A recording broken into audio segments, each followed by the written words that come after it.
Androecium, ठीक है। तो फीमेल रिप्रोडक्टिव पार्ट में क्या होता है कि पिस्टल, कार्पेल, गाइनोशियम तीनों फीमेल रिप्रोडक्टिव पार्ट है। तो अब इन तीनों में बेसिकली डिफरेंस क्या होता है? बहुत लोग बोलते हैं कि पिस्टल और कार्पेल सेम होता है, बट ऐसा नहीं है, इन तीनों में भी डिफरेंस होता है, ठीक है।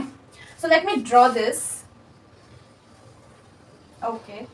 सो ये देखो, ये एक फीमेल रिप्रोडक्टिव पार्ट है जिसको हम क्या बोलते हैं? पिस्टल बोलते हैं। इसका 3 पार्ट है, ठीक है। ये होता है stigma, this is the style and this is the ovary, जिसके अंदर होता है ओव्यूल, ठीक है। सो इन तीनों में डिफरेंस होता क्या है? ये देखो, ये जो पूरा का पूरा स्ट्रक्चर है इसको हम बोलते हैं पिस्टल, ठीक है। तो अगर ऐसा पिस्टल एक से ज्यादा रहेगा, ठीक है, तो इन सारे के सारे पिस्टल को इकट्ठा बोलते हैं गाइनोशियम। जैसे कि सारे के सारे स्टेमेन को एक साथ एंड्रोशियम बोला जाता है, वैसे सारे के सारे पिस्टल को एक साथ गाइनोशियम बोला जाता है। अब ये कार्पेल है क्या? ये कार्पेल और पिस्टल सेम नहीं होता है। डिफरेंस क्या है कि ये जो पूरा का पूरा पोर्शन बना है ना, ये एक मॉडिफाइड लीफ है, ठीक है। एक लीफी स्ट्रक्चर से बना हुआ है, उस लीफी स्ट्रक्चर को हम कार्पेल बोलते हैं। समझ में आया?